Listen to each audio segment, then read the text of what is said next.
Imagine this.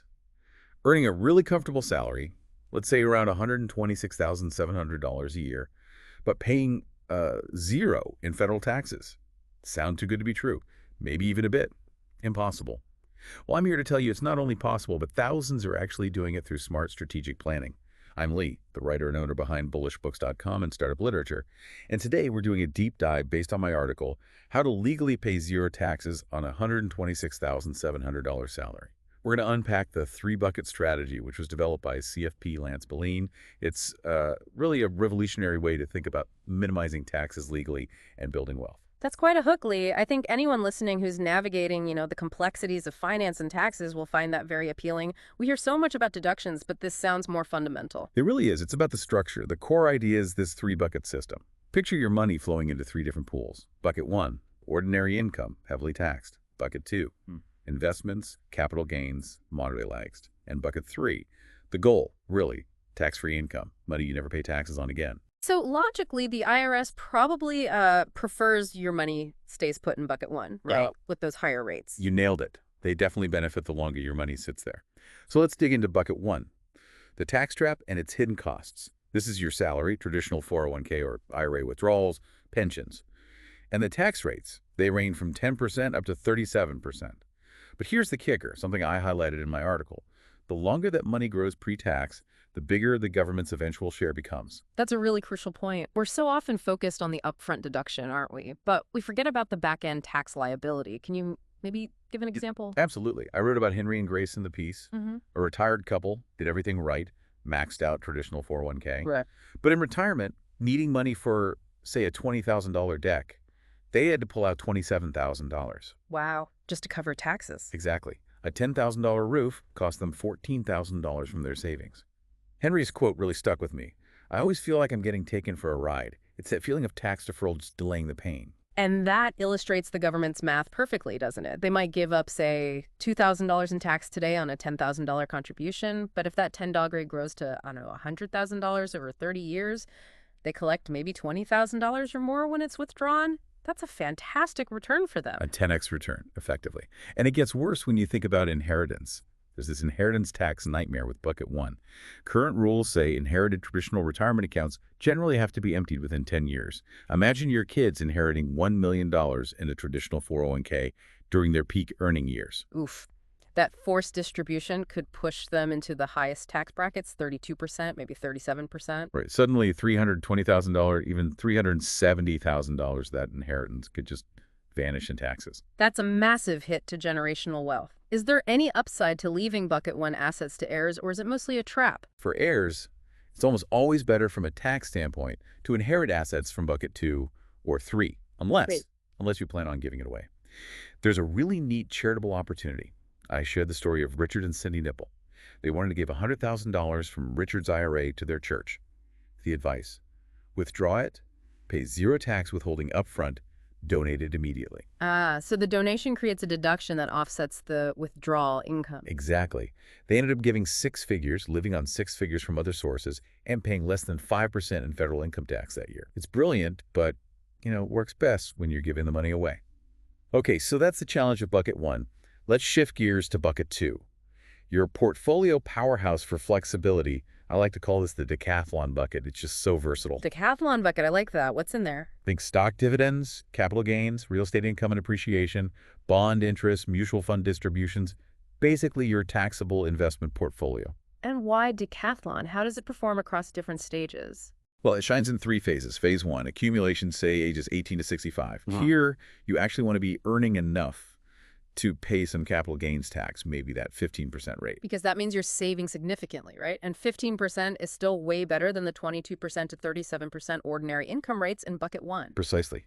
Then comes phase 2, strategic distribution, especially key for early retirement. This is how that zero tax $126,700 scenario works. You could pull, say, $30,000 from bucket 1. Maybe that covers your standard deduction. Then you take the remaining $96,700 from bucket 2.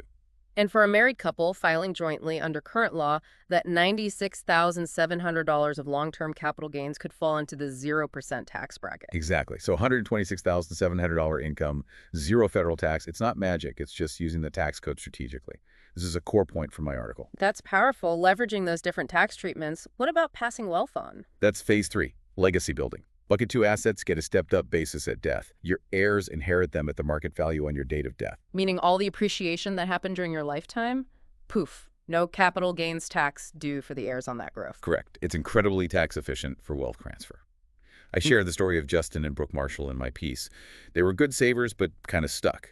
Before, their money was like 77% bucket 1, 23% bucket 2, 0 bucket 3. Way too heavy on the taxable side for retirement. Okay, so they rebalanced. Yeah, shifted to something like 30% bucket 1, 40% bucket 2, 30% bucket 3. The projected tax savings in retirement, over $500,000. Wow. It let them become financially independent in their early 40s. Brooke said, "We'd always want to be able to give like no one else, and now we do." They give significantly now. School, teachers, church. It changed everything for them. Which brings us to the ultimate goal. Bucket 3, the ultimate financial freedom fund. This is the dream, right? Tax-free income, never taxed again. The holy grail indeed. What falls into this bucket? Key players are Roth IRAs and Roth 401ks. Also, properly structured cash value life insurance, HSAs used for medical costs, and usually municipal bond interest. The Roth itself, introduced back in '97, was huge. But Roths often have income limits, don't they? How do higher earners get money into bucket 3? That's where 2010 was a game changer. Congress removed the income limit for converting to a Roth. That opened the door for so-called backdoor strategies. The main one is the Backdoor Roth IRA strategy. You make a contribution to a traditional IRA, but you don't deduct it. It's non-deductible. Okay, so no upfront tax break. Right. Then you immediately convert that traditional IRA to a Roth IRA. Since you didn't take a deduction, the conversion itself is usually tax-free. Boom, money's in the Roth, growing tax-free. I mentioned Dr. Sanjeev and Gina in the article. They converted a $100K traditional IRA, paid about $40K in taxes over 2 years to do it. But now, that money is projected to grow to $400 by age 60, completely tax-free. A significant tax paid up front for a much bigger tax saving later. Exactly. And there's even a mega backdoor strategy if your employer's 401k plan allows after-tax contributions, not Roth, but after-tax. You can potentially contribute a lot more up to combined limits, around $70,000 a year currently on an after-tax basis, then convert that within the plan to Roth. Massive tax-free potential there. Okay, that's powerful. But you also mentioned cash value life insurance. That tool often gets mixed reviews. Why include it in bucket 3? Yeah, it's definitely a misunderstood tool. Many advisors, as I noted from my own experience, are biased against it, sometimes justifiably if it's sold poorly. But Lance Bellin's point, which I agree with, is you don't have to love it, just like it more than paying 15–20% extra taxes.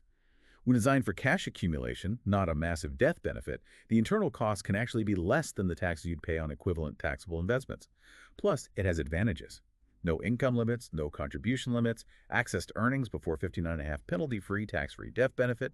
It has its place. It sounds like a lot of bucket 3 strategies involve paying tax now rather than later. That touches on the psychology of delayed gratification, doesn't it?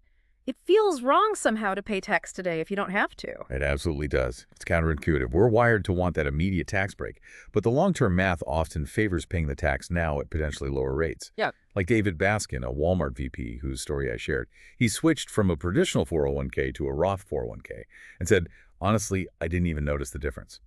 The lifestyle impact day-to-day was minimal, but the future tax savings, huge." Yeah. Okay, so the strategy is clear, but what trips people up? Let's talk about overcoming roadblocks and building generational wealth. Roadblock number 1 is huge, not understanding the power of starting early. I wrote about Dylan Radcliffe, Bellin's son's best friend. He started a Roth IRA as a high school senior, put in $6,000 a year for just 5 years. Total investment, $30,000. Okay. Assuming a 10% average return, that $30,000 could grow to over $1.2 million tax-free by retirement. But here's the kicker. If he'd waited just 5 years to start, he'd potentially have $500,000 less. $500,000 lost just by waiting 5 years? That's staggering. It really is. $100,000 per year of delay, essentially. Time is everything. Then there are the small leaks.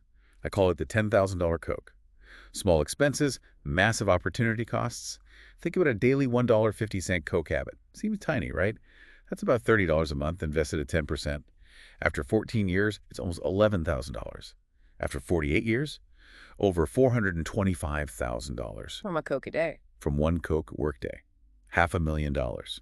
Or Morgan, from the book, saved $200 a month packing lunch, generated over $120,000 for her kids' college. Small habits have massive long-term impact. It reframes those daily choices completely. It does. And the third big roadblock, not teaching kids financial wisdom, is a huge mistake parents make, avoiding money talk. Stats are grim. 70% of wealth is gone by the second generation, 90% by the third. I shared John and Karen's story, successful business owners who always involve their kids. Their son Levi made a great point for many of his friends. The first time they come to a big financial decision, it's the first time they've ever thought about it. Which is a recipe for disaster, really. Totally. A family investment club, like Beline suggests, is a fantastic idea. Get everyone involved, learning hands-on. It builds that financial muscle memory. That theme of financial literacy is just so fundamental. It's not just about having money. It's about understanding it, managing it, passing it on effectively, building a financial culture. Couldn't agree more. And quickly, for those who might be business owners or executives listening, my article touched on some advanced strategies from Beline and his CPA partner, Travis Riggs. For business tax strategies, the S-Corp election can be huge. If you have significant net income in an LLC, making that S-Corp tax election could save like $16,000 plus a year in self-employment taxes on $200,000 plus over 20 years with growth. A massive difference just from a structural choice. Huge. And hiring your children legitimately. Pay your daughter Julie $15,000 a year to clean the office. It's a business deduction for you. She likely pays zero income tax because it's under the standard deduction. And she has earned income to fund her own Roth IRA. It's exactly win-win. Tax savings plus financial education. For corporate executives, watch out for underwithholding on bonuses and stock grants. They often withhold at a flat 22%, but your real rate might be 32% or higher. Leading to a nasty surprise tax bill. Yep. Always set extra aside. And with restricted stock, the advice is usually sell immediately when it vests. You owe income tax on the value then anyway. Don't let emotions or market timing hopes lead to big capital gains tax later. Minimize the tax friction. Okay, so that's a lot of information. Let's bring it home with your action plan and key takeaways. What can you actually do? Immediate actions, like next 30 days. First, get a clear picture. Do a financial inventory. Beline's site, lancebeline.net, has an asset organizer you can download, see your current bucket allocation. Then, maximize what's easy. Switch your 401k contributions to Roth if you can. Max out your Roth IRA. Use the back door if your income's too high. Fund that HSA. Business owners, talk to your CPA now about S-Corp and retirement plans. Small steps, but high-impact ones to start. Definitely. Medium term, say 6-12 months. Review your estate plan wills, trusts. Double-check beneficiaries on everything. Work with pros to map out your tax strategy. Rebalance investments. Start those family money talks. And long-term, next 1 to 5 years. Look for opportunities to systematically convert traditional IRA 401k funds to Roth, especially in lower income years. Consider real estate for bucket 2. Plan your charitable giving. Structure things for the next generation. And throughout all of this, the recurring theme is getting tailored advice, right? These are general strategies, but everyone's situation is unique. Consulting with qualified professionals is key.